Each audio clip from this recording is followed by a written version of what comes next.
akan mempresentasikan tentang 3 materi yang ada pada mata kuliah Manajemen Energi dan Bangunan. Yang pertama yaitu penggunaan energi listrik pada tempat tinggal, yang kedua kenyamanan termal dan pencahayaan, dan yang ketiga adalah beban pendingin pada ruangan. Yuk kita simak videonya, keep on watching. Manajemen energi dan bangunan.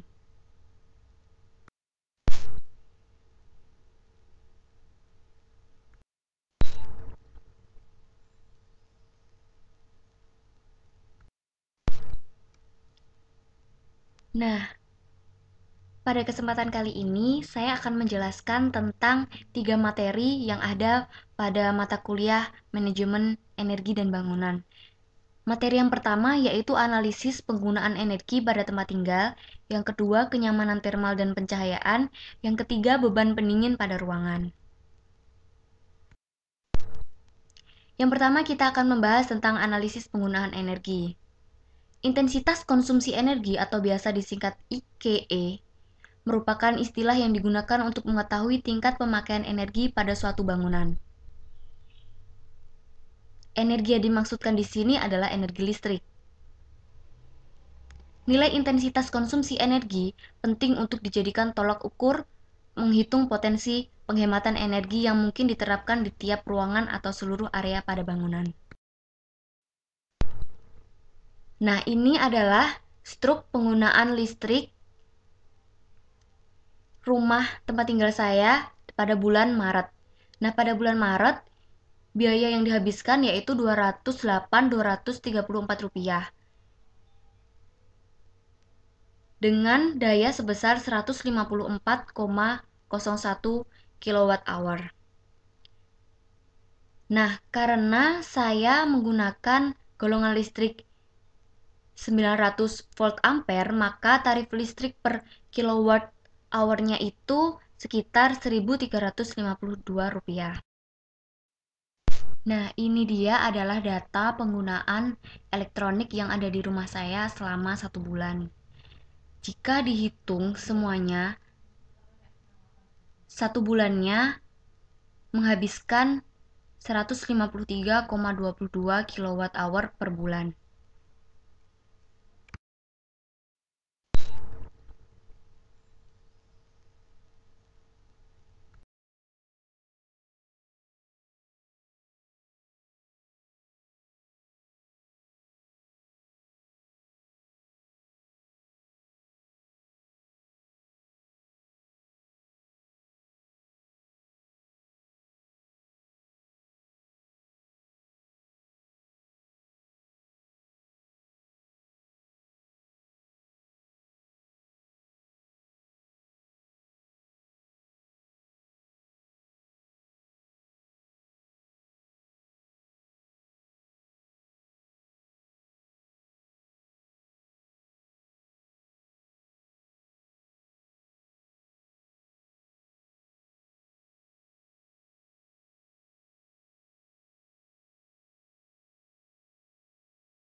Nah, yang selanjutnya kita akan membahas tentang kenyamanan termal dan pencahayaan. Kenyamanan termal adalah keseimbangan yang dicapai dari pertukaran panas tubuh manusia dengan lingkungan pada tingkatan termal yang sesuai. Manusia akan merasa nyaman berada di dalam sebuah ruangan apabila suhu yang dirasakan berada pada kondisi nyaman termal. Nah, ini dia adalah denah tempat tinggal saya. Di sini adalah garasi mobil, ukurannya 4,5 x 2,8, dan selanjutnya di sini ada teras kecil berukuran 2,75 x 1,5, dan pertama masuk pintu itu langsung ruang tamu dengan ukuran 3 meter x 2,75. Selanjutnya tidak ada sekat, langsung ke ruang keluarga dengan ukuran 4,3 x 3 meter. Kamar pertama di sini dengan ukuran 3 x 3, kamar kedua dengan ukuran sama, dan di sebelahnya sini ada kamar mandi pertama dengan ukuran 2 x 2 meter. Dan di sini kamar ketiga ukurannya sama 3 x 3 meter. Selanjutnya Di sini ada dapur yang ada akses langsung dari garasi mobil. Dapur ukurannya 2,75 x 1,85. Langsung ke sini ada kamar mandi 2, ukurannya sama 2 x 2 meter, dan di sini adalah pintu keluar. Langsung ada tempat cuci ukuran 2 meter x 1 meter, dan di sini ada tempat jemuran berukuran 5,75 x 1,5 meter. Di dalam kenyamanan termal dan pencahayaan terdapat dua macam pencahayaan. Yang pertama yaitu artificial lighting atau cahaya buatan. Cahaya buatan ini biasanya berasal dari lampu. Yang kedua yaitu daylighting factor, yaitu atau biasa disebut cahaya alami. Biasanya cahaya alami itu dari sinar matahari. Untuk pencahayaan yang pertama, kita akan mengukur artificial lighting atau pencahayaan buatan. Untuk mengukur pencahayaan buatan ini, kita perlu tahu di titik mana kita akan meletakkan luxmeter atau mengukur cahaya tersebut. Jadi, di sini contohnya saya mengambil ruangan, yaitu ruang tamu. Ruang tamu ini ukurannya 3 meter x 2,75 meter. Nah, garis oranye ini diibaratkan sebagai pintu dan garis biru diibaratkan sebagai jendela. Bagaimana mendapatkan titik A, B, C, dan D sebagai titik pengukuran? Yaitu dengan cara, jika ruangan tersebut luasnya 10 meter persegi, maka pengukurannya itu diambil per 1 meter. Setiap 1 meter persegi itu diukur. Sedangkan jika luas ruangan itu 10 meter persegi sampai 100 meter persegi, maka pengukurannya itu setiap 3 meter persegi, seperti ini. Nah, setelah kita mendapatkan titik ukur, kita mengukur atau menghitung cahayanya itu di titik ini. Di titik ini kita ukur dengan luxmeter dan kita dapatkan hasilnya di total dan setelah itu di rata-rata. Caranya sama sesuai ukuran ruangan yang digunakan. Perhitungan ini akan tetap sama sesuai dengan ukuran ruangan. Setelah melakukan perhitungan untuk artificial lighting, didapatkan hasil rata-rata per ruangan yaitu sebagai berikut. Jika dicocokkan dengan rata-rata minimal artificial lighting sesuai SNI, maka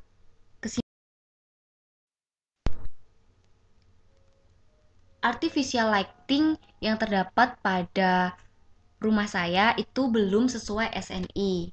Nah, hal ini mungkin dikarenakan lampu yang ada di rumah saya kurang terang atau cara pengukuran atau mendapatkan luxmeter tadi itu kurang akurat. Seperti itu. Yang selanjutnya kita akan menghitung daylighting factor. Nah, daylighting factor ini adalah kita menghitung setiap ruangan yang ada jendelanya. Nah, untuk contoh, saya mengambil ruang kamar tidur. Nah, garis oranye ini diibaratkan sebagai pintu dan garis biru diibaratkan sebagai jendela. Ukuran kamar ini 3 meter x 3 meter. Dan D yang didapatkan 3 meter. Bagaimana bisa mendapatkan D 3 meter? D itu dihitung dari jendela berseberangan dengan tembok di sebelahnya, di seberang sini itu berapa meter. Nah, itu adalah nilai D. Dan bagaimana kita mendapatkan titik A, B, dan C atau titik TUU dan TUS? Yang pertama, cara mendapatkan titik A atau TUU yaitu kita mengambil setengah dari 3 meter dari sisi yang sini. mendapatkan setengahnya yaitu 1,5 dan kita mendapatkan titik sini. Nah, bagaimana kita bisa mendapatkan garis ini? Itu dengan cara seperti ini. Sepertiga dikali 3 meter. 3 meter itu garis ini. Nah, sepertiganya 3 meter berapa? 1 meter. 1 meter kita ukur dari sini. Maka dari itu kita mendapatkan garis ini. Nah, bagaimana kita mendapatkan titik TUS atau titik B dan C? Itu dengan cara mengukur 0,5 dari tembok yang sisi sini ke sini, 0,5, dan itu titik B. Sama dengan titik C, menghitung 0,5 dari tembok sisi sini. Nah, setelah dilakukan perhitungan titik, kita meletakkan alat laksmeter kita di sini, di ketinggian 0,75 di atas lantai. Setelah melakukan perhitungan dengan laksmeter, setelah itu kita masukkan ke rumus DF sama dengan I in dibagi I out dengan hasil seperti ini.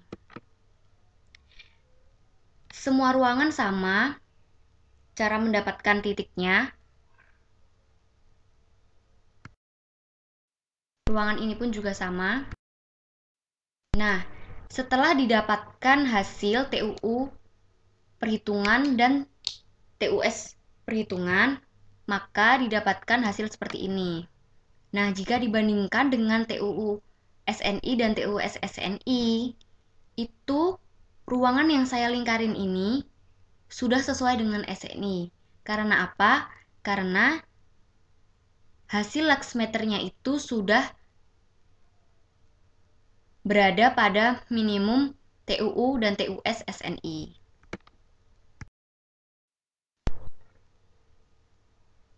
Kesimpulannya, di beberapa ruangan di rumah saya sudah sesuai dengan SNI, TUU, dan TUS-nya.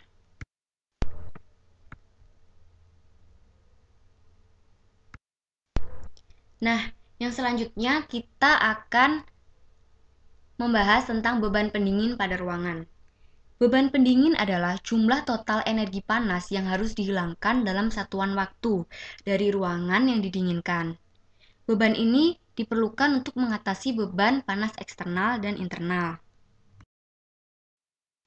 Nah, di beban pendingin ini yang akan kita ukur yaitu ada beberapa komponen. Yang pertama, selubung bangunan. Selubung bangunan ini ada atap, dinding, dan lantai.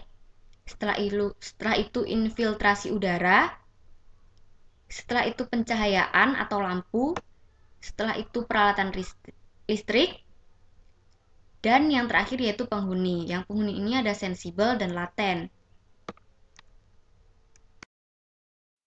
Nah, pertama kita menghitung selubung bangunan. Yang pertama itu ada atap.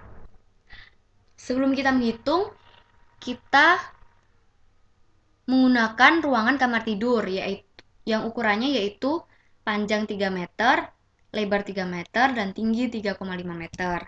Yang sudah dikonversi menjadi feet. Jadi seperti ini. Dan hasil luasnya ini. Setelah itu kita mengukur temperatur. Temperatur yang dalam yaitu 24 derajat Celcius dan luar 39 derajat Celcius. Itu dikonversi juga menjadi Fahrenheit dan CLTD yang kita dapat yaitu 27 Fahrenheit ini. Nah, kemudian di atap ini dimasukkan rumus-rumusnya. Rumusnya ini dimasukkan rumusnya dan mendapatkan U ini dari tabel dengan layar keterangan seperti ini. Setelah itu didapatkan hasil yaitu segini. Kita sama menghitung dinding seperti atap tadi, tetapi dinding itu diukur semuanya yaitu 4 sisi. 4 sisi itu dihitung semuanya dan mendapatkan hasil seperti ini. Total untuk dinding yaitu ini 134,54 watt. Kita menghitung lantai juga sama, tinggal dimasukkan rumusnya, dan U ini lihat di tabel. Setelah itu kita menghitung infiltrasi udara, itu juga sama, tinggal memasukkan saja di rumusnya. Dan penghuni ini yaitu orang-orang yang ada di ruangan tersebut. Ada sensibel dan ada laten. Dan didapatkan hasil seperti ini. Setelah itu pencahayaan, lampu, dan peralatan listrik. Nah, di sini peralatan listrik saya menggunakan kipas angin dan laptop. Dan didapatkan hasil seperti ini. Nah, setelah melakukan perhitungan semuanya tadi di total, dan H total atau HCl mendapatkan hasil yaitu 1295,58 watt. Jika dibandingkan dengan hasil H AC atau beban pendingin pada AC yang hasilnya itu 1308 watt, maka kesimpulannya adalah AC mampu untuk mengeluarkan semua panas dari ruangan tersebut, sehingga sebenarnya ruangan tidak memerlukan kipas angin lagi atau pendingin tambahan lagi.